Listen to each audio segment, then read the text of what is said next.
drop. We schedule here at CrossFit Deliverance, or at least first this year, hopefully many years to come, 2 of our athletes to go at the same time as the announcement. It's great, it gives us real feedback as well, not only what the advanced elite athletes are doing, the pros, but also intermediate and regional hopefuls as well. So it gives us as coaches a better idea of what to coach to and expect. But with that, guys, let's go ahead, let's start.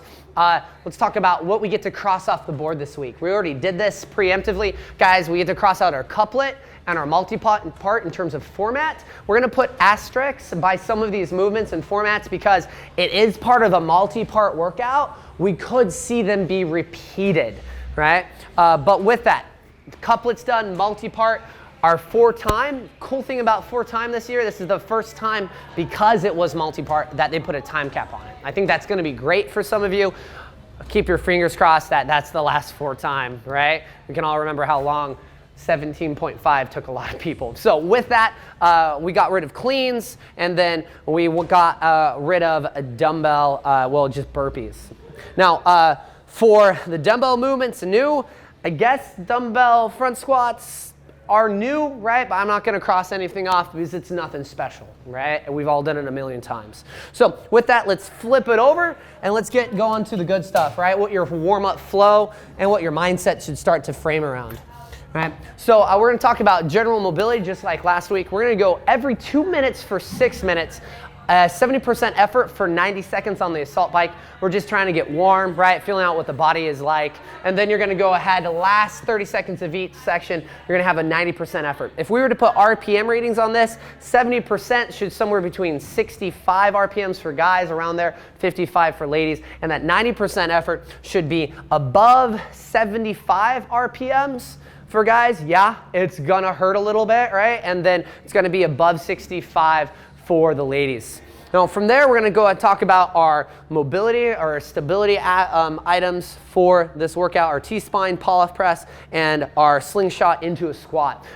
Steven was one of our awesome athletes that went ahead and did the workout. So he's gonna go ahead and demo for us today though. So the T-spine opener, elbows are gonna be on a barbell, on a front rack. He's gonna go ahead and bring the PVC down here. He's gonna drive his chest head as far down to the ground as possible, and then drive and pull it back. This is gonna be front delt, lat, pec opener, right, for that front rack position. Then every time he brings the PVC dowel further back, he's gonna drive his forehead and chest further and further to the ground.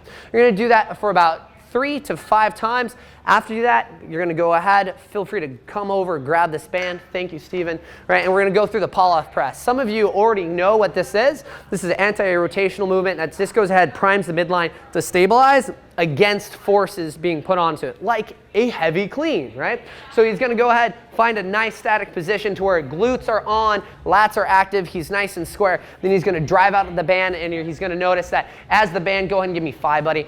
The band gets further and further away from the midline, that the amount that the midline has to work goes up. Of course, you're gonna adjust the band essentially to what type of athlete you are. I would probably say for Steven, I would give him a blue or a green band.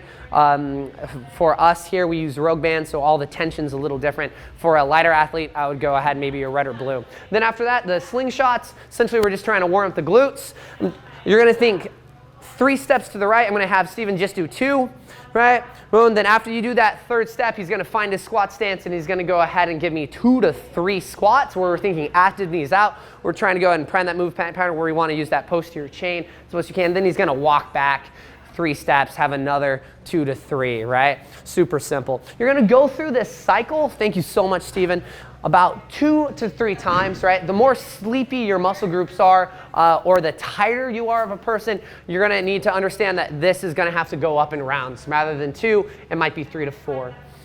So after you go get that general mobility and activation done, well, let's talk about how we need to go ahead and feel out this time trial, right? So what's gonna end up happening, you're gonna do 2 rounds at max effort, 3 bar facing burpees, and they're gonna do 3 dumbbell squats. We're gonna go through this 2 times. After you get that done, you're gonna go in and you're gonna go do 2 clean attempts, and you're gonna add load after every attempt. Then you're gonna come back here, do this again, add load, right? So you're gonna start pretty light, and then by the time you completed the cycle 2 times, you should have been at your opener or slightly above it.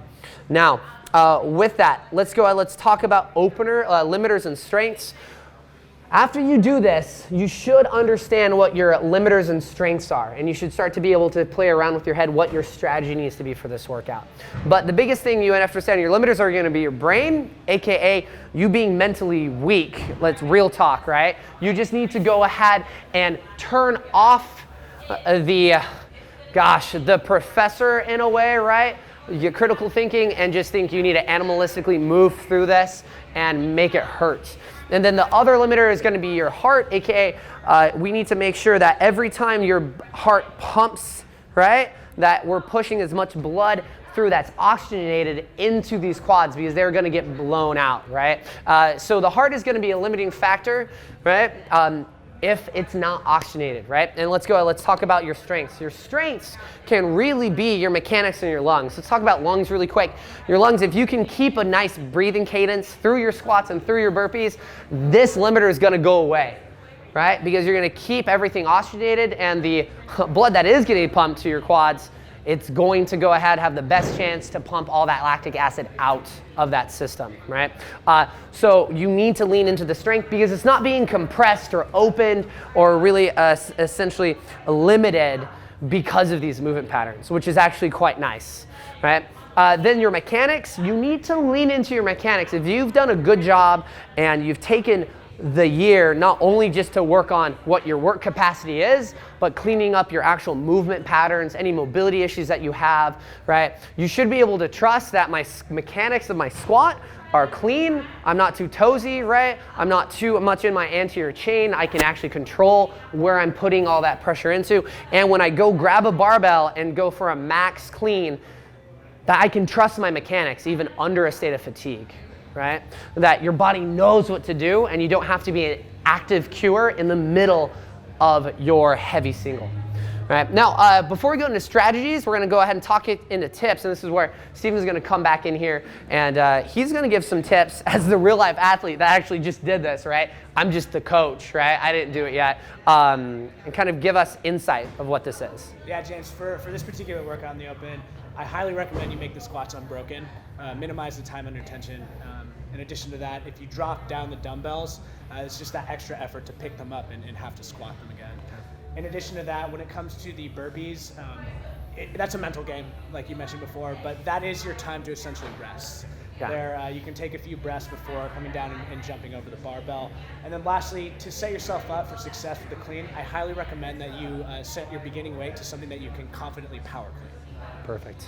Awesome. Steven, thank you so much. I think those are exactly items that I'm essentially going to lay out here, right? And it's nice to be, as a coach, to kind of be on the same page of an athlete that's like, no, this is what I would do, right? And Steven's is actually a very cerebral, smart athlete too, so I can trust the things that he's thinking about and how he thinks through workouts. So, like I said, let's go ahead, let's talk about 18.2, right? In terms of just the squats and the burpees. The squats, time and retention, like Steven mentioned, the slower you go on these squats, the more time your body's just literally physically holding the 100 pounds or the 70 pounds up there. If you're a skilled athlete, those weight accordingly, right? And we need to make sure these sets are unbroken. So, right, super simple. Will you get localized fatigue in your quads and feel like they're gonna burn out?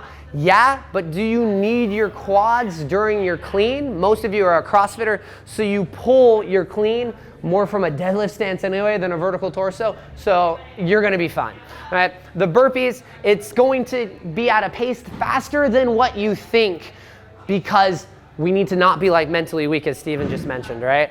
But we need to make sure that if we've also been intentional about like fixing movement patterns, thinking about what we're doing when we actually work out and train, that you should have been taking this year also thinking about my burpees is how can I move as quickly as I can through my burpees, but also keep a correct breathing cadence and a pattern that allows me to work quickly, but yet still make sure burpees completely don't win me, right? That I'm able to lean into my lungs and this to be somewhat of an active rest period.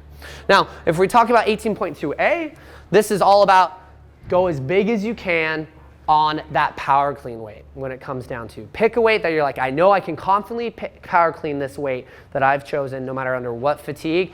That should be the weight that you go for, right? And then from there, if it starts to get heavy, you can squat into it.